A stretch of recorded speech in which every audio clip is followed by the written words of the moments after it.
Cowboys Nation. How the hell y'all feeling right now? Yo, this is Never Gallimore from the Dallas Cowboys, and I want to give a major shout out to Mike Tag. Keep bringing the hype to the Cowboys Nation. We love and appreciate it. Now, can you dig it?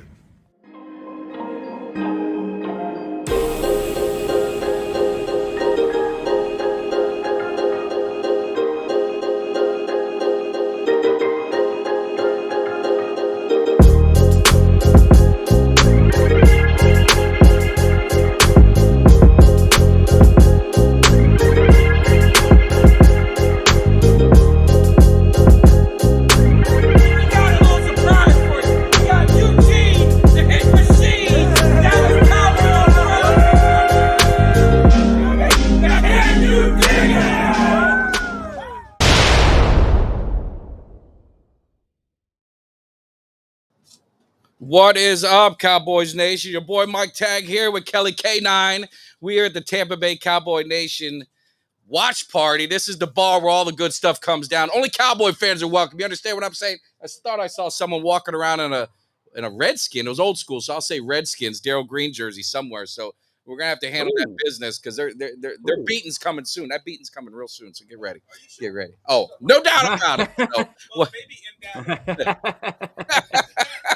what's up, Kelly? How's it going, man? Oh, man, I'm doing good. I woke up, got me a Bloody Mary the size of my head to get me awake and ready for this game. I got to prime the engines. This is a 12 o'clock game, so I always got to prime the filter to get this thing going. Well, in order to really make this thing happen and to get things going and make sure you're live and you get live in the chat, we got, everyone says, Mike, you got that Cowboys cave. You bring in the hype. You're doing this, but then I find some guy that goes all out. I mean, he gets dressed up in the full uniform. He's got the whole thing. And then come to find out he's got a helmet cave.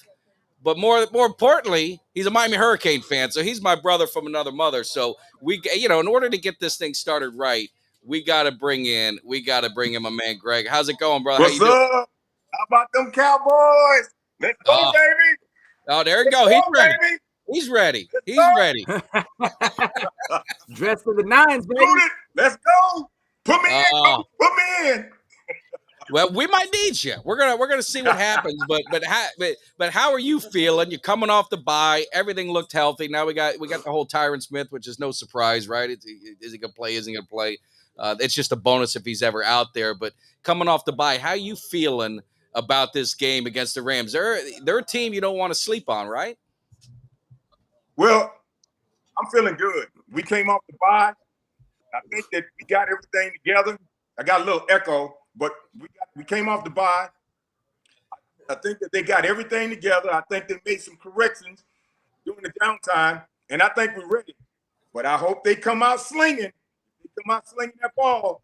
I think we got a big game ahead of us. But if we come out slinging that ball, I think we're gonna take this real easy. Yeah. Are you hearing an echo, Kelly? No, he sounds good on my end. Okay, he sounds good on mine. Let me know in the chat if you're all right. You're hearing an echo, Greg? Greg, you hearing an echo? We lost Greg. Kelly, what's your thoughts on that, man? No, I agree. I agree with Greg. I think that, Cowboys definitely got to come out and start fast, but that's been the case all year long. If this Cowboys team don't start fast, they tend to have some problems. The first game though that they were able to kind of overcome that was this last game before the bye against the Chargers. They Chargers go down, they score, we kind of go at 3 and out, and you're thinking, oh man, here we go again. And they were able to rally back from that, battle through some adversity, come back and get that win. So, but this is a Cowboys team that tends to be kind of a rhythm team. Yeah. So yeah, absolutely. I want to see them coming out. I want to see them.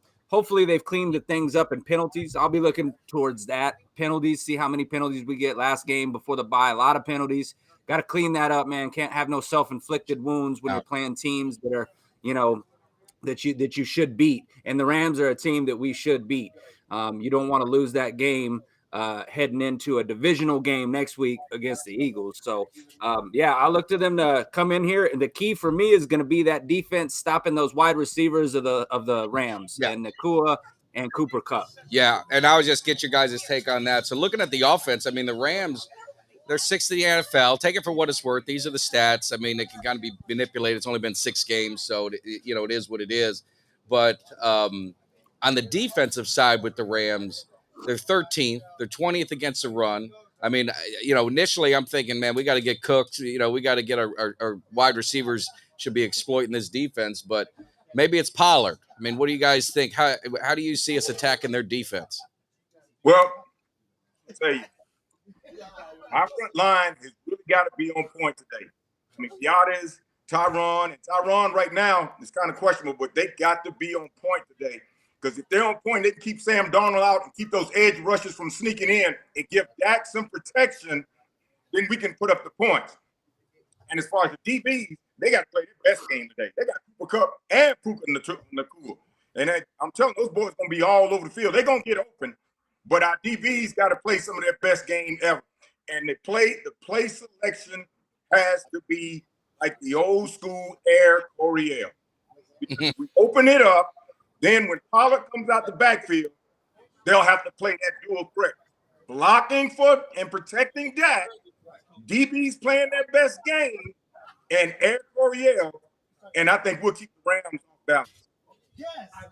Yeah. What you think, Kelly? I agree. I want to see more of what I saw at the Chargers game as well, where Dak is picking his spots in the game to use his legs.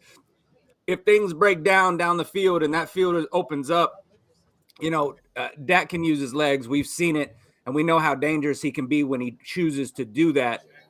And it just seems like it always elevates this offense to another level, because if he's moving outside the pocket, he's making things happen, buys him a little time, buys those receivers a little extra time to make things happen. He's very good at improvising and making things happen down the field.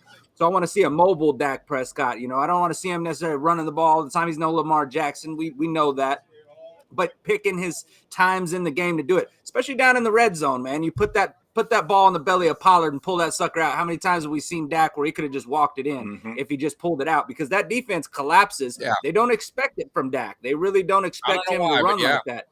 Yeah. So, yeah, exactly. And I feel like if you use that, you got to make that defense respect it. Once defenses start respecting that run by Dak, that kind of opens things up even for Pollard a little bit. Yep. Right now they're crashing down on Pollard really hard. I mean, that touchdown run that Dak had last week or the week before when we played the Chargers, dude, they came right in and didn't even look Dak's way. I mean, they creamed Pollard behind the line. And meanwhile, Dak's 10 yards up the field with the ball. So need to see more things like that and get some, production from these wide receivers outside of CeeDee Lamb. Michael Gallup stepping up. We need to see, Cook step up. Want to see more in that deep game. So I need to see some more from these wide receivers, and hopefully they've kind of went in and Mike McCarthy talked about, we got to get this offense. It's in, how long did he say it's going to take? 6 weeks? 6 weeks, man. Time's up. Time's up. Okay, man. Time's up. It's time to see this offense start clicking. Time's up, Mike. You're on the clock. Let's go. Damn right. So let me ask you a question, because this has been a hot topic, within Cowboy Nation and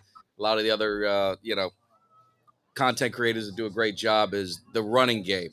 I'm hearing it's the offensive line and not the running backs. I think it's probably a combination of both. I mean, you've got your 5 starters in there. I mean, we all agree that they're pretty good. So either we're saying that they're on the downside and they're regressing, or we're just not getting those dirty yards in between the tackles. And I think it's more the running. I think it's more on the running backs, but I also think it's on the passing game, because I think we're doing everything underneath. We're not spreading the field. So it's really a combination of everything that kind of goes into it. And that's why, man, we got to see a big game out of Cooks today, man. It's just, I mean, what is it, 8-9 yards per reception? That's just, that ain't good enough, brother. That ain't going to cut it. But, I have been thinking about the offensive line maybe digressing a little bit, because they've been together for a while.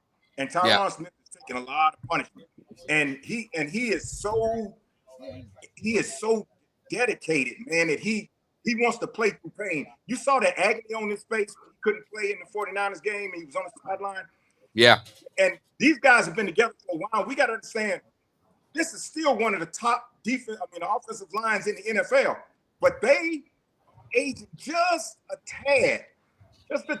Maybe bring in a little bit of help, somebody coming in that's just as much dedicated and skilled. And like you said, commit to that passing game, the dink and dunks, get downfield, make that defense honor our passing game, and Yeah. Pollard will get open. Because you're right, that last game, the one against the Chargers, if not for that short pass when Dak scrambled out and hit Pollard across the middle, and he broke that tackle and took it all the way down to 20. Other than that, Pollard wasn't getting that many yards. Yeah. Because Well, I just couldn't open those holes as much. I see somebody, if that jersey's right, I don't know. I'm looking at a man wearing a 72. What jersey we got on there right there? That Pro Bowl jersey. That's who I'm talking about. That's the guy. There it is, right? You all can see it. Boy, they miss him. They miss Frederick, man. I sure wish he was still there, man. But yeah, the offensive line, they just got to gel. I mean, this is what, the third game that they've actually been together, all 5 of them in 2 years. So it's going to be interesting. So flipping it to the defense, and really anybody in the audience here, if you guys want to jump on, you just got to grab a chair.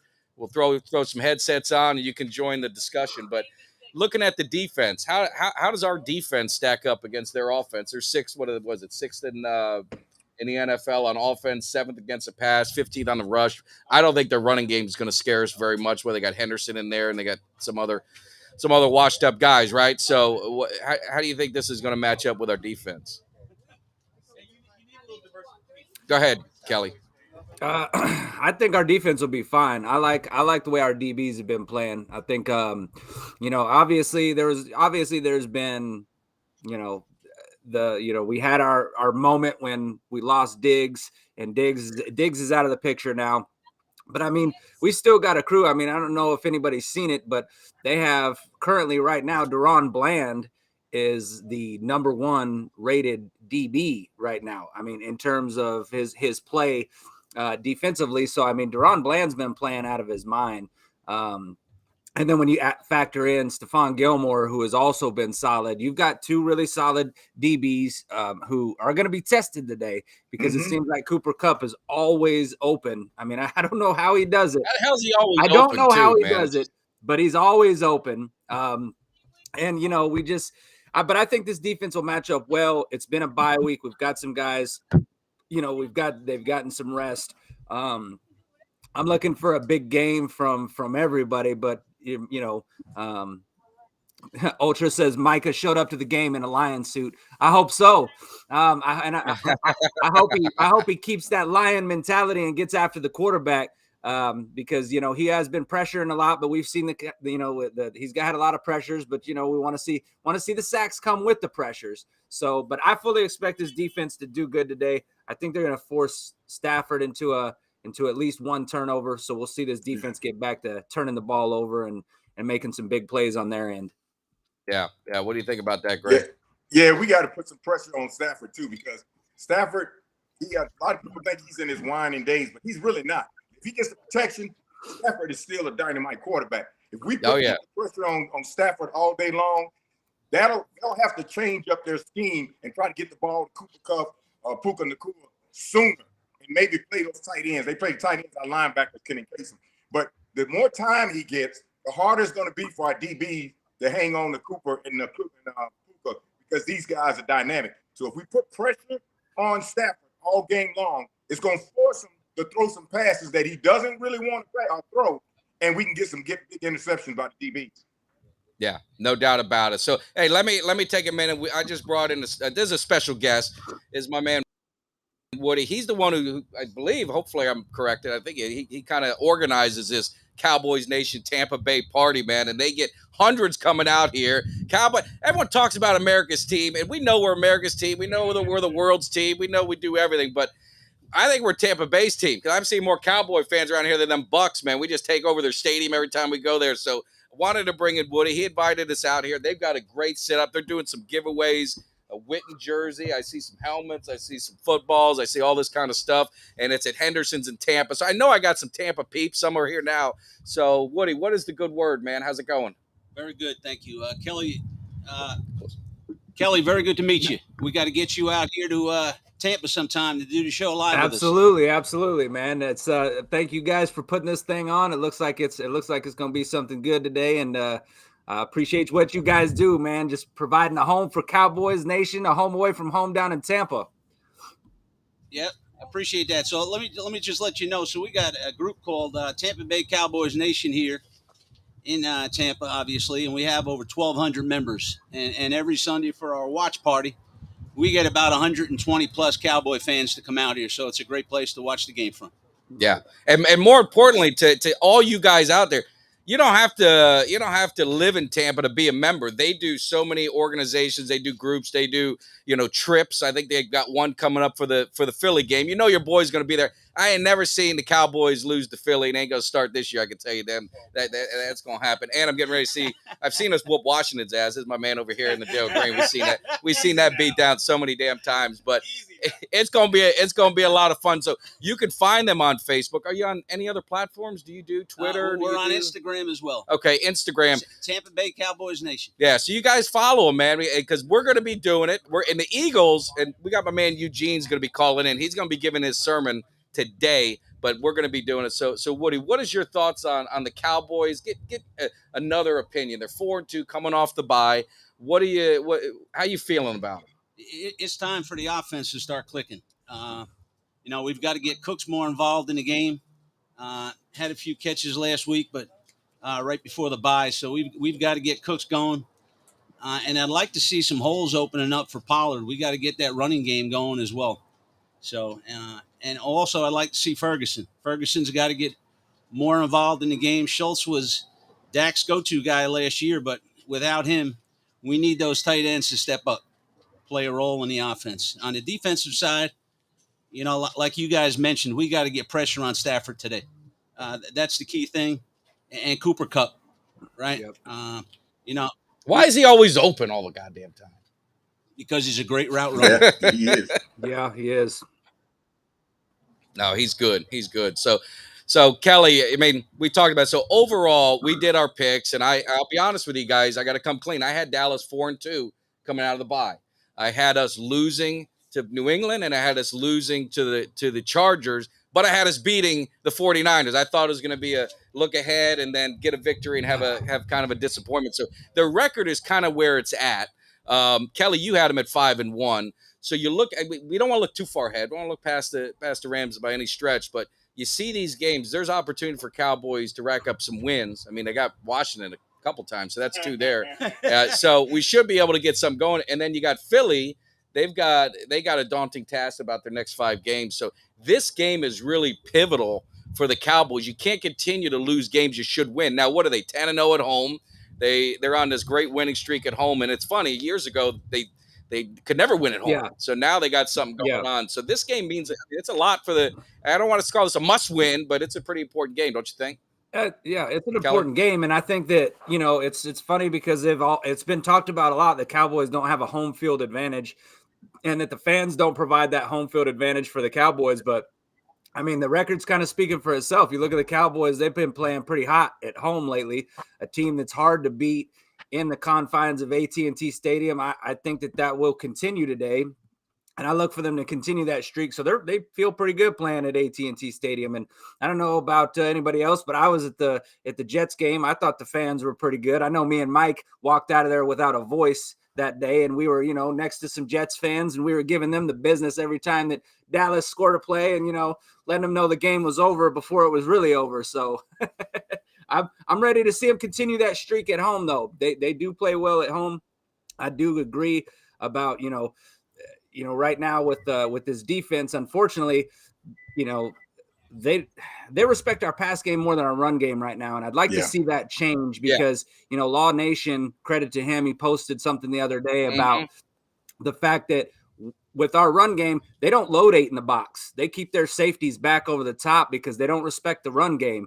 If you can get them to start respecting the run game, and we can get them to start loading the box and putting 8 in the box because they fear us running the ball, you can see that open up things for the offense. Right now, everything is just, Dak's kind of having to take what they give him because they're not, if you look, Dallas is not facing a lot of 8 and 9 man fronts. They're just not, because we haven't been able to run the ball, and we're not really running the ball great when it's not 8, 9 man fronts. I mean, so I'd like to see that start happening, open things up for the offense and Dak in this pass game, and we can maybe see Cooks and them get involved. I know the Cowboys have been talked about as a team who may trade for a running back. Obviously, that hasn't happened up to this point, and we'll see what happens before the trade deadline. Yeah. Yeah. We play real. Can you guys hear me still good? Yeah. Can you hear me? Okay, I was Yeah. just freaking something to try and be Yeah, we figure play out here, real but well yeah, at home, and we get excited. And it seems like our boys, they get that excitement about being at home and playing in front of the crowd, and they really show out. But when we play today in the Rams, the last time I can remember, and it might have been, I think it was when the Lions came in and Stafford played, and it was a controversial call with the Lions, and it was in the playoffs.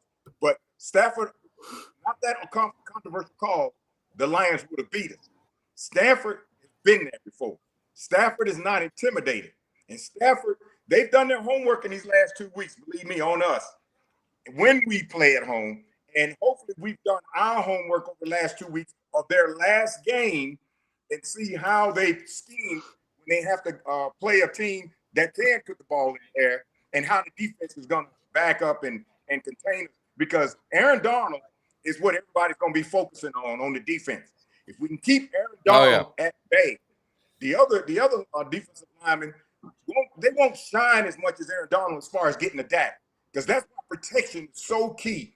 Dak is much, much better when he's protected. Because Dak seems to be able to find those tight ends and pick and get down the field. And then sooner or later, when everybody's inching up and all of a sudden Pollard's getting a few yards in the backfield, everybody inches up a little bit expecting that. Boom, then he drops it off the Lamb. And then he hits Michael Gallup downfield because the acrobatic wide receiver, Michael Gallup. And then Cook.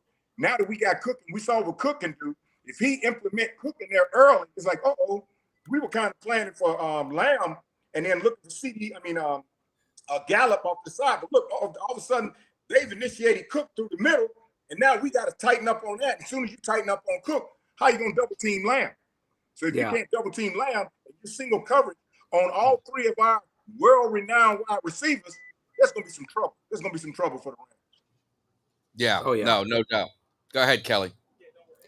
No, I agree with that. I think that it's one of those things where I think that I do think it takes time to develop with a new offensive coordinator to get things going with the offense. I mean, you've seen it with Philadelphia. They've had all kinds of troubles this year. They don't look like the same offense as they were last year. They also have a new offensive coordinator. So I think it kind of just boils down to comfortability and finding out. Right now, I just feel like this team doesn't really have an identity.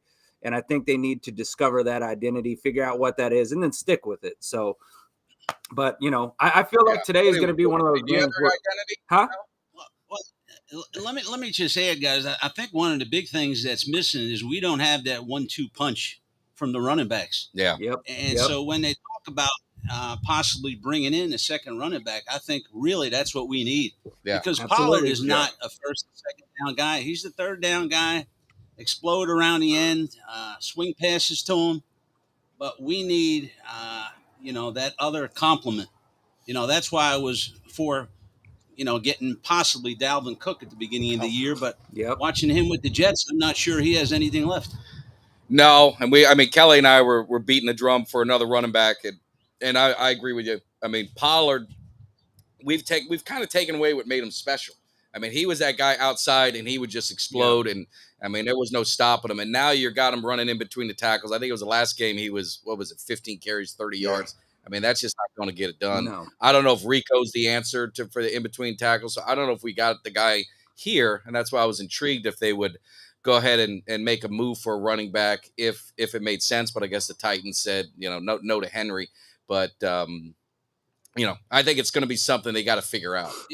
I liked Malik Davis last year, and I don't know why Malik has. I know he's been on the practice squad a few weeks. I think now, I know last game Deuce was inactive, and Malik actually dressed. So I wouldn't mind seeing him get some runs. He hits that hole hard. I think he hits it a little bit harder than Pollard. Yeah, and I see that from Rico as well. I see that from Dowdle too. You can tell when he hits it, he kind of runs and it just straight. It's like he hits the hole. What it seems like to me is that Pollard is trying to pick his spots, kind of a patient, find the whole runner. And unfortunately, our blocking scheme is not really allowing for that. It's one of those things where there's those holes. If they're open, they're going to close pretty quick. You need to go straight, hit your assignment. That's what Dowdle's done. And when he does that and he hits that assignment, he tends to. I'd have to look it up, but I feel like he has more yards per carry right now than Pollard. I think Pollard's got a lot of negative plays where he's been hitting the backfield. waiting a little bit too long to hit that hole, a little indecisive. He's used to coming in later in the game when that defense is worn down and being able to capitalize and hitting one of those holes with some speed and taking them for long runs. Just haven't seen a lot of that this year because, as you guys said, there's just not that complimentary back to Pollard. We haven't seen that thus far because Pollard's been the lead back, and maybe something needs to change there, and get and Dowdle more carries or Malik, one of the two. But right now, Pollard is the number one every down back is just not working. Yeah, the problem with Pollard not getting the yardage, and it's not really Pollard's fault because when you let a big back, elusive back like Zeke go, how are you going to replace him? You need to replace him with somebody like Zeke. And now we want Pollard to play the role of Zeke. And he's just not that big. He's not that dynamic. And he's by himself. When you had Zeke and Pollard, everybody was concentrating on Zeke. Zeke can bust those holes a little bit hard, and he gets out there. And then next thing you know, boom, here comes Pollard. And if one of the other running backs can't step up like Zeke and be that premier running back and then give Pollard that space to break out like the role he's accustomed to playing, we're going to need to go out and look for somebody. I was hoping that Jerry not sell the farm, but try his best to get Derrick Henry. But now the Titans are saying they have no intentions on trading Henry. Now, they didn't say they're not going They to can trade say him. it. He's in his last They can year. say that. They can They say said that. no intentions. So that just means this up for debate. A good deal is a good deal no matter how you look at it. But we need a back. We need a back that can come out of that backfield and break some holes. And before you know it, they'll start concentrating no more. And then here comes Pollard. Boom. Yeah. Pollard can play the role that he's accustomed to playing when Zeke was back there. I think the biggest rumor about Henry that I've heard this week is that the Baltimore Ravens are hot on him. And if the Ravens were to get it back like Henry, boy, would that elevate them in the AFC. Yeah. Oh, yeah. Yeah. Oh, yeah. Now you guys being out in Dallas, what's the status on Tyron Smith? We shouldn't even bring him out to exercise. We can't practice we anymore. Shouldn't even practice. He can't practice. He can't practice. He got hurt Well, in the he's bye week. questionable for today. All our guys get hurt at practice. I don't know what the hell's going on with that, but definitely gotta, we gotta figure that out. But no, and I think Ultra, let's just answer the question because Ultra, I mean, he makes some good points sometimes, and he says every year we complain about the offense. Maybe the OC has a limited quarterback. So, I mean, are you thinking that maybe Dak it's a quarterback issue with the offense more than anything else? Kelly? No, I don't think that because I've seen what we've done. I've seen the seasons that Dak has had where he's put up, where did he have a 4,900 yard season? He had a 4,400 yard season where he went for 37 touchdowns and 10 TDs. That's not a limited quarterback. And I'm sorry if you think that that's a limited quarterback, you're just not watching the game right. A limited quarterback is a guy like a was it Trent Dilfer when he played for the Ravens. That's a limited quarterback. You don't have a limited quarterback go for 4,400 yards in this league with 37 touchdowns and 10 TDs, which Dak did. You have a limited quarterback go for 4,900 yards, 30 TDs, and 11 interceptions. That's a hell of a season. Dak Prescott has done that. Dak Prescott has shown that he can play that. He's just, unfortunately, in the playoffs, he's had some moments that have caused us to say, is he the guy that can get it done? But a perfect example is the guy that we're playing this year. Look at Matthew Stafford. Matthew Stafford put up great numbers just similar to Dak Prescott in Detroit. He did it for years. Yeah. Then it took him to be in the right scheme with the right coach. And then Matthew Stafford wins a Super Bowl. And now the narrative is completely changed. Stafford was around a long time before he won a Super Bowl. Yep. And then the narrative completely changed. And now the narrative is, hey, Stafford's one of the elite. He's a top 10 quarterback. So, no, I don't think it's a problem with Dak. I really don't. It's a thing that we gotta, we have to figure some things out, but it's not a quarterback problem. I've never really thought it's a quarterback problem. I think it's a lot of other things that come into play, man. And basically, winning the Super Bowl is a hard thing to do. And this Cowboys team as a whole has not been able to give it over the hump. And that hasn't changed whether it was Dak Prescott or Tony Romo. Same results, many, many years. And I don't have the answers. If I had the answers, I'd be on this Cowboys staff right now. Yeah, I'm like you, Kelly, because that analogy about Stafford compared to Dak is perfect. Stafford all the years played, and they are almost similar in how they've played in their career up to now. And Stafford got with a different team, a different scheme, and it brought out what everybody knows Stafford had because he had that collection around him. And just like Eugene Lockhart said, he had that collection around him that had that hunger and drive all the way around, which got around him and made Stafford bloom. Dak is the same way. And if I could put my finger on that one thing that it is that'll get us over the hump, yeah, of course, like you said, we would be millionaires. But it's hard because that analogy, this is the first time I heard that analogy, but that's perfect. Stafford was in the same situation for years. Detroit loved Stafford, and they always blame the quarterback first. But Stafford always put up good numbers. Stafford was always that quarterback you could always look at and say you can't count him out. Dak's in that same similar situation, but then Stafford got pulled out of it because somebody saw something and said he fit better in our scheme, and it just bloomed in the first year. So whatever they have that they pulled Stafford to, if we can get that ourselves, keep that, then we can get over the hump. Because there's 32 teams trying to go to the Super Bowl. People need to understand. Only 2 teams are going to make it. You know, and we have been to the playoffs. It hasn't been what we want, but we're always getting in there. So whatever we can get put around us, around Dak, like they did for Stafford in LA, that'll get the magic for us.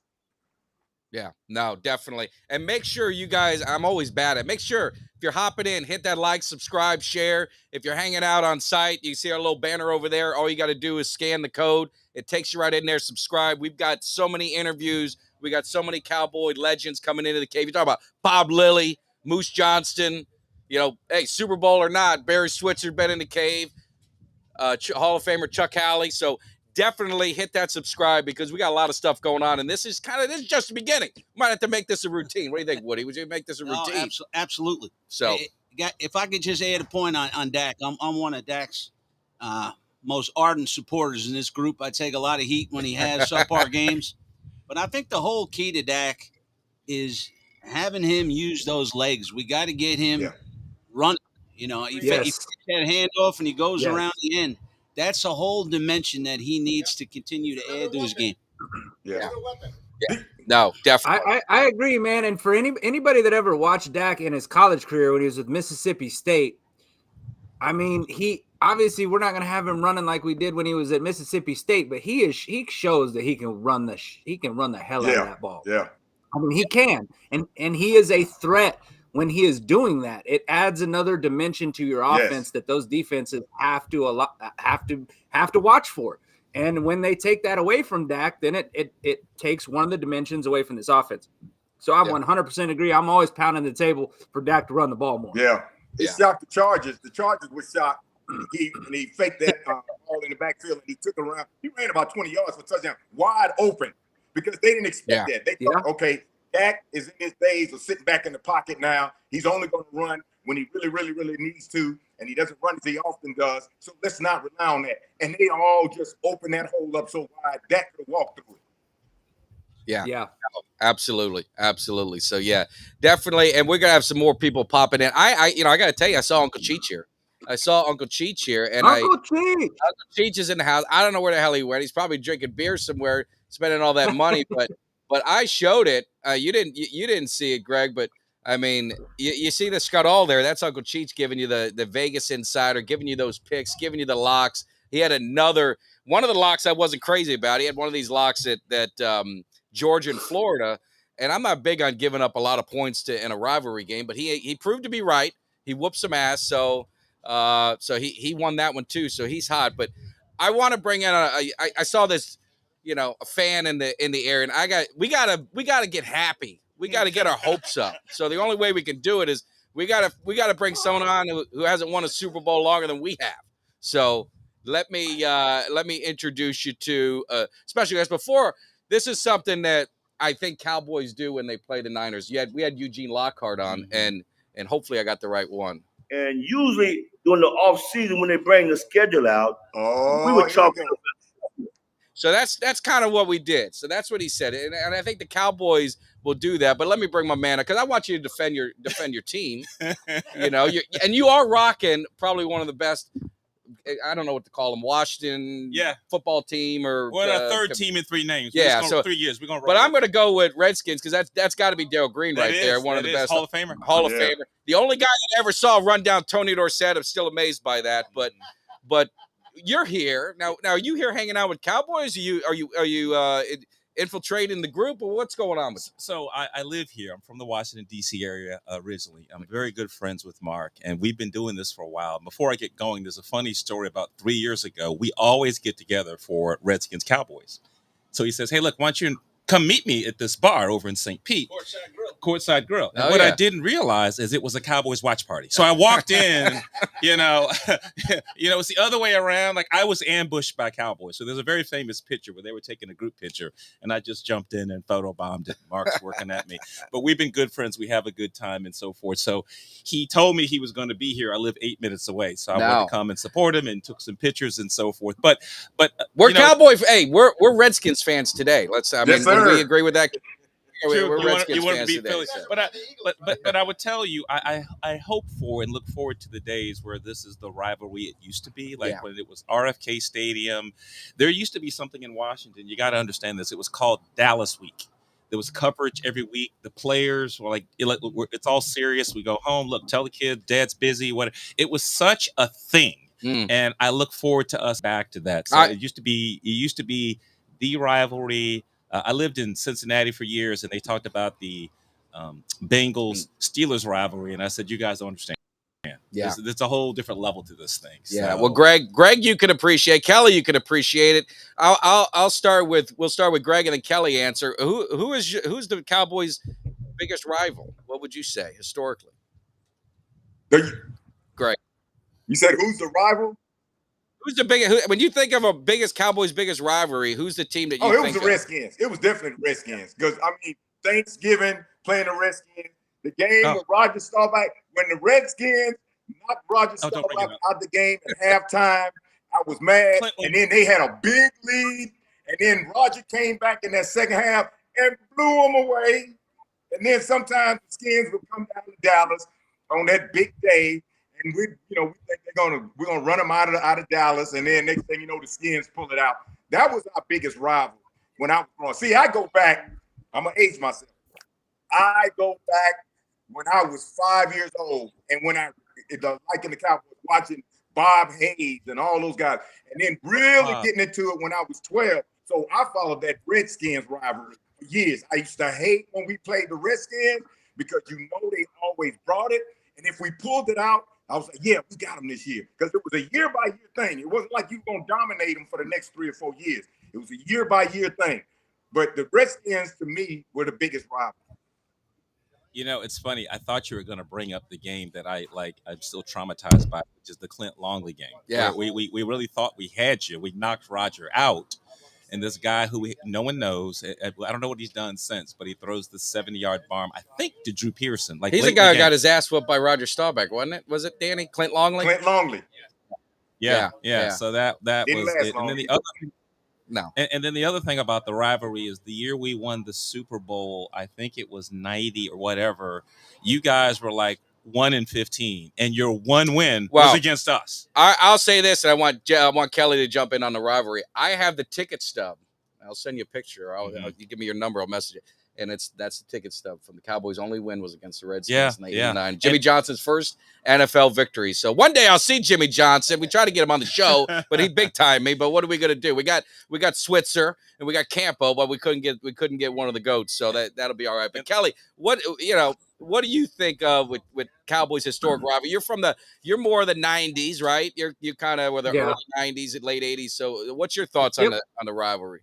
Well, I mean, when I growing up, it was always Cowboys Redskins, and that's one of those things that just kind of it was kind of tradition, man. That was watching the Cowboys and the Redskins. I remember they used to play on Thanksgiving a lot, and games, and they and then I thought the rivalry it kind of died down a little bit, and then I thought it was going to get renewed. I remember when they got Robert Griffin, when they got RG3.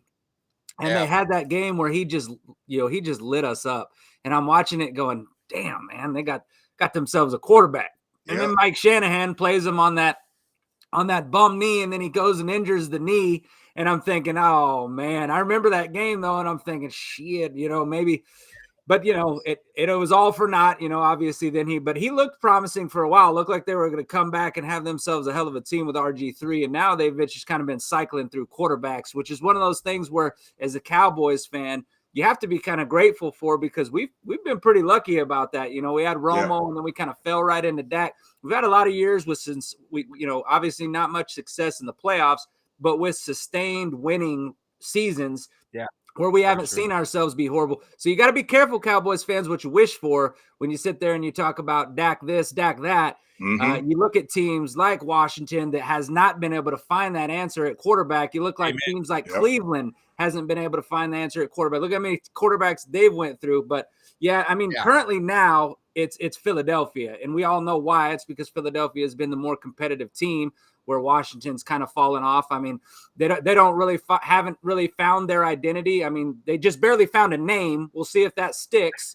But I actually like the football team. I would do the football team over the Commanders, but I mean, I would love to see him go back to the Redskins. But I think that ship is sailed. That's the previous owner who. They're not going to be doing that. So, well, cool, man. Well, I just wanted to come out and see you, man. Thanks for coming on. I'll let you know we're going to show you some love today. We want to see you beat the Eagles. It's we all are Washington fans today. Absolutely. There you go. And listen, when you guys come to Washington, be good guests, be respectable. Always. Take care of the host, and maybe lose. No, we can't do that. We can't. That's the thing. I haven't been to you. I said I'll never spend a nickel in Philly. But I would like to go to Washington. I would like to go to my closing statement actually is on sportsmanship. So there's always this story about you never go to Philly in a visiting team's jersey. Yeah. I have been to the old Cowboy Stadium a couple times in a Redskins jersey, and it's been fun. It's fun, a jovial, camaraderie, joking back and forth, but it's not crazy and disrespectful. And I took my daughter to her first Redskins Cowboys game in DC. She was in college then, and same thing. We sat in the section. There was Cowboys fans. Like, look, you're not going to get it today, but it's a fun, respectful rivalry. We just want to make it a rivalry. No, that'd be nice. So hopefully we can step up the game. Yeah. So hopefully, really appreciate you having me on. No, I appreciate it, man. But don't step it up this year. You said slow your roll. Yeah, slow that roll. We don't want that yet. We don't want that, but I appreciate it. Oh, so cool, man. And definitely appreciate everyone joining the chat. Make sure, again, you hit that like, subscribe. Yeah, let me just do one guy, and then I'll pop him in, because we got Uncle Cheech. Let me grab Uncle Cheech real quick. Uncle Cheech, get up here. Uncle Cheech is in the house. I mean, he drives up from Miami. If Uncle Cheech is driving to Miami, we got to at least say hello to him and see what's going on and get an update on his picks. I mean, is he doing pretty good? Is he making some money? Is he redeeming himself? Is he going up in there? So let's get Uncle Cheech up in there, get him right. Help him. You see he's struggling. Somebody. How the hell is it? Here, someone help the man. He's see it's Uncle Cheech, for God's sakes. Man's a legend. He can't even get his headphones on, but he can pick games. Can't get the headphones on, but he can pick some games. So let's bring Uncle Cheech in. Uncle Cheech, what is happening? Hey, what's up, guys? So Greg, you'll appreciate Uncle Cheech. He's from South Florida. Oh, yeah, I can tell. Season ticket holder since forever, but he's a Vegas insider. It costs us a little money to get him coming in here. He does better than any of those idiots on Fox and CBS and picking the games. His record, I mean, his locks are over 80%. So if he just played his locks, I showed the image, and I'll show it again real quick, because if you guys think I'm joking, we can verify it. But that is the money that I withdrew from Uncle Cheech. You're talking 4 large, the man did. I had to, you got to know when to hold him, know when to fold him, know when to walk away. So I walked away with the money in tow because I got some bills to pay, got a mortgage due. So very important. But how did you do this weekend? What are we looking at, Uncle Cheech? Well, I hit my lock yesterday. Very good. Georgia over Florida. I was surprised at that. Lost my upset. Upset was Utah got a beat. I think Utah. Today I got Kansas City over Denver. Yeah. And Baltimore, whoever the hell they're playing. Yeah. Well, and just so the audience who doesn't know Uncle Cheech, Greg, and you may not know, we have a very strict rule here. Uncle Cheech does not pick any Cowboy games because he picked a game. I thought it'd be fun to say, hey, get Uncle Cheech in here. And he picked a game last year against the Packers, and he had us winning easily. we get the big lead, and then it all disappeared. And ever since then, I said, "You're a jinx. No more Cowboy games. You ain't picking up something else." And I mean, you don't even do Hurricanes, do you? Have you ever picked the Hurricanes? I don't know if you done. Okay, so Hurricanes are all right, but Cowboys, because I'll never forgive. I'm a very superstitious person. I'll never forgive myself if that ever happens. So. Won't give you. I don't want to pick, but I mean, how are you feeling about the Cowboys Rams game? You're here to check it out, hang with the crowd. I mean, is it put a scale of 1 to how the confidence level? Where are you at, a 1 to 10? That you win? That we win. About 6. Ooh. Oh, Uncle Cheech may not make it out of here live. 6. That's it. Hey, Well, listen, you know, hey, K9. Hey, when Kelly. Cheech jumped on, he said Baltimore versus whoever. I'm thinking Uncle Cheech been hitting the sauce already this morning. I think he has. He might be starting a little early. He's got the cocktails going. I mean, we started early. I hit the sauce last night watching that Miami Hurricane game. God, that would absolutely after watching that game. So we all hit the sauce last night. Quick Canes thing. So Greg, you're a Canes guy like me. So I mean, what's your thoughts? I mean, we got Florida State coming up soon. Is that a game we should probably find maybe do some yard work or something? Well, you know, last night I said before the game, I did this video for Cowboys Nation. I said before the game, I said suit up, gear up, and definitely drink up, because I think we're gonna all need to drink tonight. And it turned out that way. And you saw we had to beat him in overtime. And those are the games after a big game like Clemson in the past, in the middle of the season like that, those are the games that we typically let down. And I'm hoping that next week, because we don't want to look past North Carolina State. North Carolina State is no joke. They beat Clemson this weekend. And North Carolina State's going to bring it. And we go to them. And Miami can't be looking past them for Florida State. But we all do know, regardless of that game, the Florida State game is their biggest game because that's that in-state rivalry. How we play Florida State, if we beat them, it determines the rest of our season. And then typically when we lose to Florida State, for some reason, the team just lets down for the rest of the season, and then all of a sudden we flop. But now the crystal ball's in there. Hopefully it'll be a different story. And we have to go to Tallahassee. So maybe that can be the one loss that Florida State gets from us that'll set them back, because there's upsets galore now in the NCAA. Yeah. Well, I hope so, and hopefully it works out, Chiefs. But I wanted to thank you. I wanted to make sure, acknowledge you coming in here. You made me some money. Drinks on me today. All this way. All this way. Just to be with you. Just to be. Yes, so drinks are on me. So you go get whatever you want. Just make sure it ain't no premium liquors.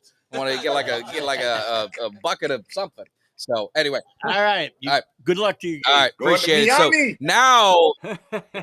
now we got a special treat.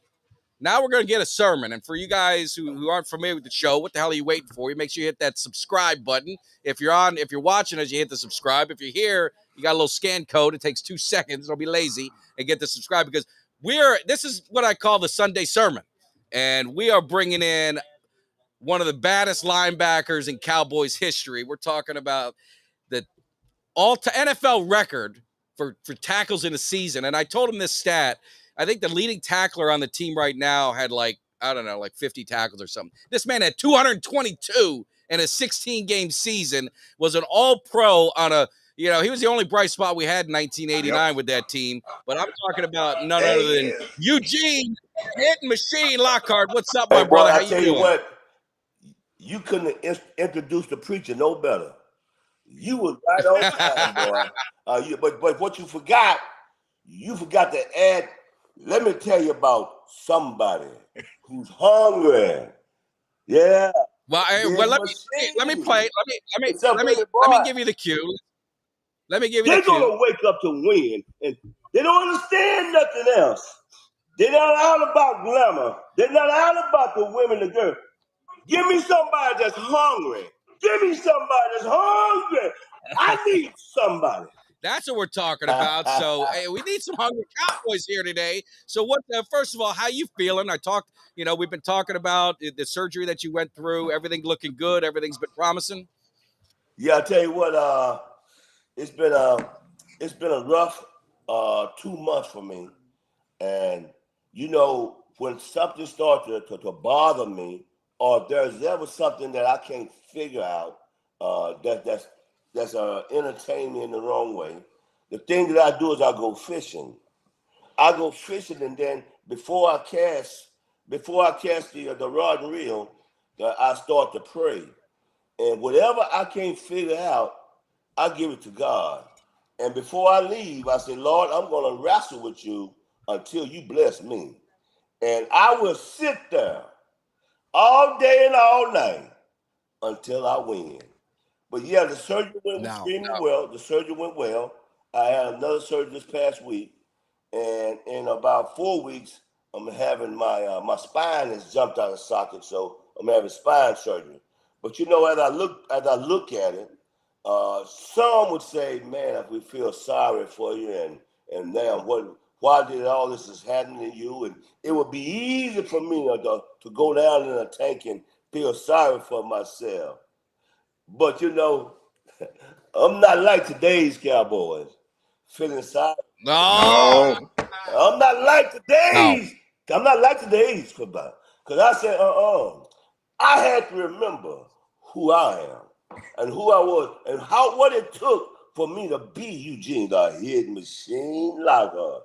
I had to remind myself that while I was fishing. And when Lord gave it to me, let me tell you what happened. I walked into the hospital like I owned it. Huh? That's how you didn't do it. need no anesthesia. I wanted to feel the pain, baby. And I promise you this, if the Cowboys would learn to feel the pain of losing, if they would learn that this is not volleyball or basketball that they're playing, if they would understand, it don't take just one game, make one or two plays. They have to steal their minds for 20, 21 weeks and talk to each other and lead each other to when somebody's down to pick them up. Yeah. They have to steal their mind to working as hard as they possibly can for one common denominator, and that's to hold that Lombardi Super Bowl trophy. And then somebody's gonna ask them, or ask the most valuable player, they're gonna say, what are you gonna do after the Super Bowl? What do you say? I'm going to Disney World. Yeah. Well, hey, Eugene, and I want Greg and Kelly to jump in, but you know, you've been hard on these Cowboys. I mean, and now I just got a message from Mikey that Tyron is out. He's going to be inactive. So, you know, it's another Cowboy down. I mean, you played with pain. You played with, you know, everything wrong with you. So it makes you wonder about the player today. But I mean, what's your thoughts on this Cowboys team moving forward, coming off the bye? Hopefully they recharge the batteries, fix a little bit on the offense, and get this thing rolling. I mean, what you feeling? You know, if you think about some of the great coaches, the Bill Parcells, the Tom Landry, if you think about Parcells, yes, it may be a bye, but because we don't have the continuity, because we're not right where we all need to be as a football team, because our minds are really not right, we would practice during the bye at times. Let me tell you this. The Cowboys should win the football game today. Yes. They should beat the Rams. They should beat them. But it depends on which Cowboy team is going to show up. Yeah. Is it going to show up for the one against the Giants? Long as they don't show up like they did against the 49ers and the Arizona Cardinals. Because we know that they're capable. They're capable of winning, but they're capable also of stinking it up and making us embarrassed to be Cowboy fans. But I tell you what, it worries me. This team worries me at this point because they have not just blew anybody out, and they're playing up to other teams, to up to other teams, instead of just going out there knocking somebody on their butt. Yeah. No, got to get it rolling. Yeah, it's a you know, first of all, let me say, it is my distinct honor to be able to sit here and talk with Eugene Lockhart. Man, you just don't know. I aged myself. I've been watching Cowboys since I was a kid. I remember you. The beast in the linebacker. Oh, yeah. The beast back there's the linebacker. How can you forget? Man, and to be able to sit here and actually talk to you, this is it, Mike.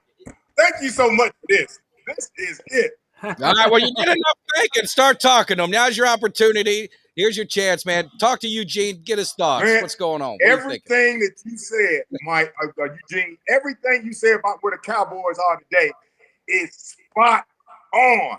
That's how I think about the Cowboys all the time. Back when you guys played, that, like you said, that hunger, that drive into everybody, it was there. You could see it. You could feel it. It's a different generation now of players. They don't have it like y'all had it back then. And I don't know if it's because of all the social media platforms that are available to them that weren't available then, or the outside distractions, but they don't have that hunger and drive. And if anybody's watching the Cowboys and can't see exactly what you said about that hunger and drive, I don't know what they're looking at, but that's the key element that's missing from this team. Even in the Irvin days, they had that. They had that. And then all of a sudden now, this different generation, the hunger and drive isn't there. None of us ever talk about hunger and drive that's missing. But everybody will talk about the players, the schemes, this and that. But without that hunger and drive and that hustle as that base platform, none of the rest of it is going to come to fruition. Man, I can't wait till I tell my wife, I got to talk to you Lockhart today. I tell you what, my man. I tell you what. And you know, playing for some of the Tom Landry and playing for Bill Parcells and Jimmy Johnson. Yeah. These guys knew exactly what they were doing. Yeah. Now, you don't go to practice when you're playing for Tom Landry and Jim. Practice is harder than the game. I'm talking about when you come to the game, that's just the game. But practice, I'm talking about the studying and the care, the camaraderie. It bothers me that you never see these teams off the field. You never see 3 or 4 of them going out to dinner or going out to have some drinks or something like that. That's all we did. Myself, Tony Dorsett, Everson Walls, Too Tall Jones. I'm talking about Randy White. Man, we would fill up a place because we loved one another. That's the number one factor. But we wasn't just gonna take ass whipping and come back there and come back on Monday and say, I wonder what happened. No. You know what happened. The thing about this team is this. Let me tell you, if you look at the great teams, look at the really good teams, the 49ers, and you look at Kansas City, Philadelphia Eagles, those teams, they have stars. They have guys. They have guys that has the status of all pro. And because of that, these guys, they dedicate themselves every single Sunday. They're players, they're players, the most valuable players. They're going to show up every Sunday. You can count on them. The thing about the Cowboys is you have some players with all-pro status that are supposed to be your leaders, that are supposed to be your spokespeople. But the thing about the Cowboy guys are you don't know if they're going to show up. Yeah. Somebody needs to take a leadership role to have study sessions at somebody's house and to get familiar with the team, and know the team's strength, their weaknesses, know exactly what they're going to run based on the down and distance, the position on the field. See, when you know that, it becomes secondary. It becomes knowledgeable to you. So when they come out like that, you don't have to worry. You can make the necessary adjustments so you can kick somebody's ass. Yeah. I just need some hungry ass kickers. I need some hungry ass kickers. It's all right now. It's all right now. It's getting close to Thanksgiving, but I don't know about you guys, but I need some hungry ass kickers now. I need some kickers. Yeah. Hey, hold Hold on, Hey, Reverend Lockhart. I would like Eugene, you to, look, I'm ready, coach. I'm You ready, ready, coach. baby? I'm ready. Are you hungry? Are hey, you hungry? I'm gonna need Reverend Lockhart to pass the collection plate. I'd like to just drop my wallet inside there. Thank you for your sermon very much, sir. I appreciate it. Oh, Lord. But man, I tell you what, it's Go ahead. you know, the first of the season, go ahead, Eugene. before the first of the season, the first game, man, you in Dallas, Texas, everywhere you went, there was an air atmosphere. Yeah. That cannot wait, man. They can't wait for the season to start. Yeah. And everywhere you go, there's memorabilia in Walmart, all the stores, and man, the fans are buying all this stuff up, man, because they know that we have the necessary players in order to finally go back to a Super Bowl, and you could feel it everywhere you went. Cowboys. Yeah. Cowboys. But Well, it's been too damn long, but I want to bring someone in, Eugene. I want to bring in Gabe Martinez. He's the one who started the Cowboys Nation in Tampa. And I told him he's got to get your ass down here. We get Kelly down here, and we have a lot of fun hanging here there's just Cowboys Nation everywhere in Tampa. But I just wanted to introduce Gabe and thank him for the hospitality of bringing us on. And you got an opportunity of talking to Eugene. What's your feeling? Is Eugene speaking the truth? What you got to say? Bro, this dude said everything we think as fans. Now, you talk about passion. Us as fans, we have just as much passion. Sometimes I'm like, give me some pads, coach. Yeah. Let's get in there, baby. Because you know what I mean? Like, you look at these guys and they're like, exchanging jerseys after a beating. I'm like, bro, you're getting your ass whooped and you're fucking taking pictures. Come on, man. You gotta take that shit into the heart. You know what I mean? You gotta take that and, bro, you gotta have that fire.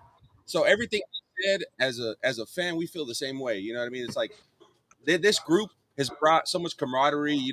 We always get together. You know what I mean? We have a lot of passion for this. When I moved here, I didn't know anybody in Tampa. Yeah. I created this group because hardcore Cowboys fan at heart. I'll tell you guys a story. I met Tony Dorsett when I was like 9 years old. That's how I became a Cowboys fan. He let me sit inside of his car, take photos with me and stuff. It was amazing. That's how awesome. I became No, he's the reason a lot of us around that age bracket became Cowboy fans. But more importantly, Eugene Lockhart, of course, the beatings that he was given it. And I'm gonna just I'm gonna give you just a quick plug for Eugene. A couple things. One, if any of you guys haven't seen his interview, the story talks about his first start when Bob Brunig went down. That's classic. Probably one of the best stories you ever hear. But go back and watch that interview with Eugene Lockhart. It's a must watch. But also, Eugene, you got your turkey drive. He does it every single year. He's always raising, food for people who aren't as fortunate as some of us. So you've been doing that since you were playing. So you got to be going on a bunch of years. Yeah, well, I'll tell you what. This year is the 26th year, and man, I tell you with all the health problems I've been having lately because of football, because of those issues, the opponent tried to get in my head and say, well, just tell them you're not going to do that. And I listened to that for a couple of days, and I said, okay, well, I'm just not going to do it this year. But then the hit machine woke up on the inside of me and said, it said, what if you don't show up? What about the less fortunate? For 25 years you've been feeding. What if you don't show up? I would be like some of the Dallas Cowboy players. I would be just like them. I would be in my mind before I even hit the field, I would already be defeated. But yeah, I got up on last week after surgery. I said, I'm going to do this. I'm going to do this. I may not do as many. I may not do 10,000 this year. But if I can do 2,000 this year to give them something, because I tell you what, it's not only the rich man that's a Cowboy fan. There's some people out there that don't have nothing. There's some hungry people out there that's on the side of the road in tents. They're hungry. And again, if they can be downtrodden on their last leg and they can still find some kind of way in the name of Jesus, we ought to find some kind of way to help everybody out that deserves an excellent Thanksgiving. And I'm telling you, come hell or high water, we're going to make it. But I'm telling you, Cowboy fans out there, we're setting up this out, and I need to know if you're hungry or if you can't feed somebody hungry. We sure would appreciate that Thanksgiving. Gobble, gobble, baby. Gobble, gobble. Gobble, gobble, baby. Gobble, I love that. You know, Eugene, what I love about that, what I love about you, man, is not only your passion for football, man, but a passion for giving out to other people, man, because that's what it's all about. I mean, at the end of the day, doing something to better your community or better those that are less fortunate, man, and that is what makes you a man of the people. Yes.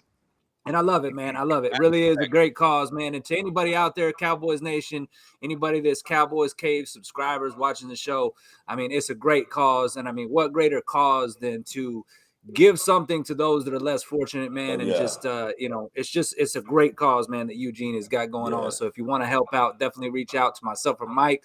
We'll let you know how to contribute to that cause as well. Yeah. Michelle, my girl, she's going to set up this cash out, whatever those apps are. Hell, I don't know what they are, but some kind of way somebody can put some money somewhere. And when they first told me, man, do you have cash app? I said, no. What the hell is cash app? I'm old school. What's cash app? They said, man, you can receive some money from some people if you had cash app. I said, well, hell, sign me up. I didn't know they were saying, I didn't know that they was talking about me sending somebody some money. Hell, that's not my cash app. You supposed to send me some money. But I say, you know what? Yeah. But I'm telling you this, man. I need you guys this year, Cowboy fans. And even if you're not a fan, if you have any kind of compassion, and we already know that everything is more expensive than it usually is. So it's going to take some giving.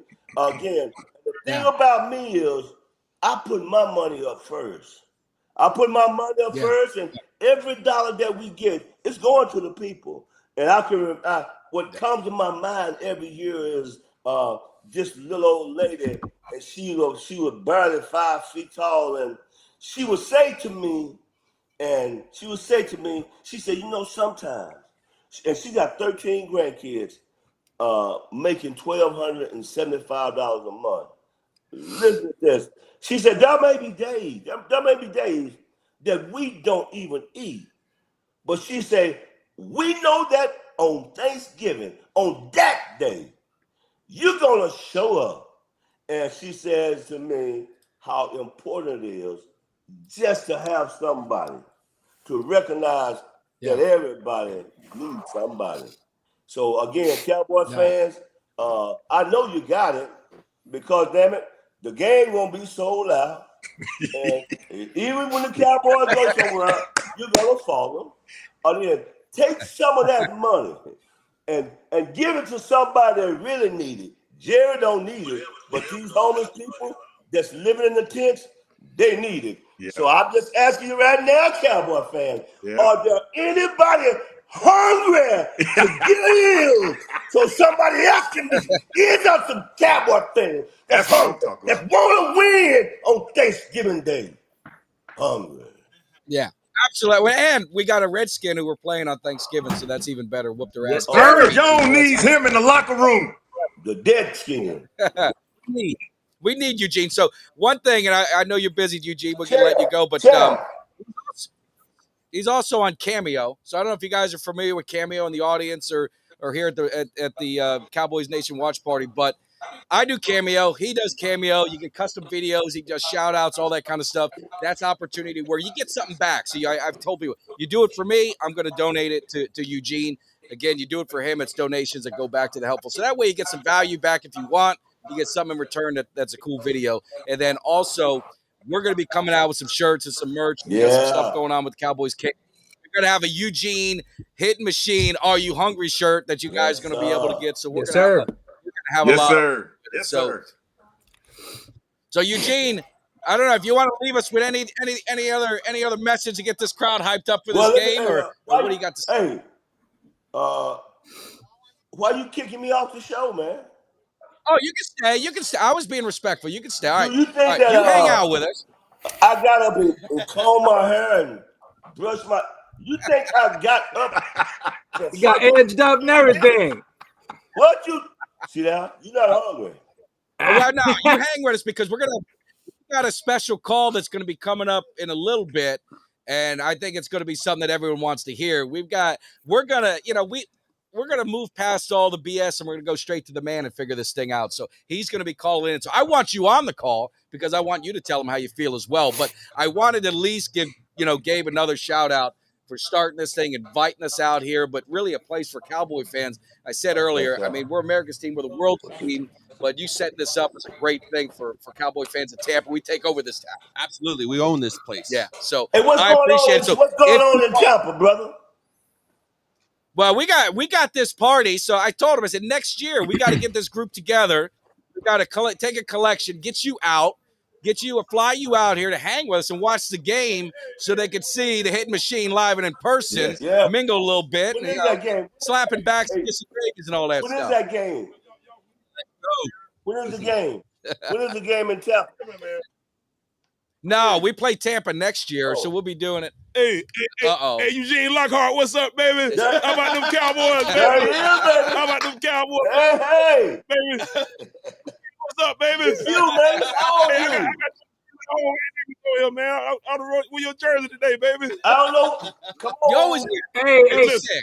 always got hey, That's right, baby. Today a special day for boy DeMarcus Wells going in the Ring of Honor. Oh, yeah.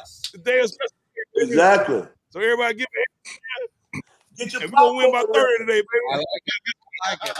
And I love that energy. one more thing before I go. All Cowboy Nation, listen to me. It's all you can eat lamb chop dinners. All you can eat lamb chop buffet, baby. Even for you, Eugene. Even for you, baby. All you can eat lamb chop dinners starting at 1. I hope everybody fasts all week. Because we're going to have fun, baby. DC for life, 5-time champs out. All right. We're bringing it up. Hey, I love it. Shout out to my man jumping in there with Mike, the Texas Rangers hat too. Before we move on here, Oh yeah. but before we move on here, Mike, let me. I'm gonna send this Cash App place name to you, and then perhaps you can put it up somewhere. And I will. I'm gonna have a picture taken of it, and then we'll send it to you. Man, I tell you what. Post it in my group. Yeah, Post it in our group for sure. Yeah. So we're gonna. It's about 12:15, so we're gonna get going. We're gonna get on to another subject. I know Kelly, you're heading out somewhere, so you got to roll out. What's your last prediction of the game, Kelly? Before you bounce, EJ jumping on. We got to get with him. So I'm gonna get out of here. First of all, Eugene, I loved it as always, man. You bring the passion, bring the fire, man. Listen, I don't know about anybody else, man, but Eugene is what we call nature's Viagra, man. I am ready to punch a hole in this game, man. Let me tell you right now. And the man that just jumped in there, I didn't catch his name, man, but he got the Texas Rangers hat on, representing Texas Rangers in the World Series, man. We're gonna take that. We coming back. We bouncing back with a vengeance tomorrow night. Watch game 3. But Cowboys, it is all you can eat lamb chops for the Dallas Cowboys, starting at 12 o'clock my time, 1 o'clock your time. We got this game. I think the Cowboys are gonna come out here and get it, man. Dallas Cowboys, I'm calling it 28-17. Cowboys take out the Rams, and then it is on to Philly next week. Cowboys Nation, as always, it's been a pleasure. Greg, it's always good to see you, man. Eugene, take care of yourself, man. I love you as always, man. You got my respect. Thank you, brother. Yeah. All right, Kelly. Let's rock this thing out, baby. Right, Let's Kelly. get this Yes, win sir. number 5. Let's go. Let's do All it. right, we go. Let's go. All right, man. Well, Kelly had to bounce, but Eugene, I want to bring in another great guy. We're talking about EJ Savage. He does Boys in the Zone, content creator. Get your thoughts on the game, EJ. Yeah, man. First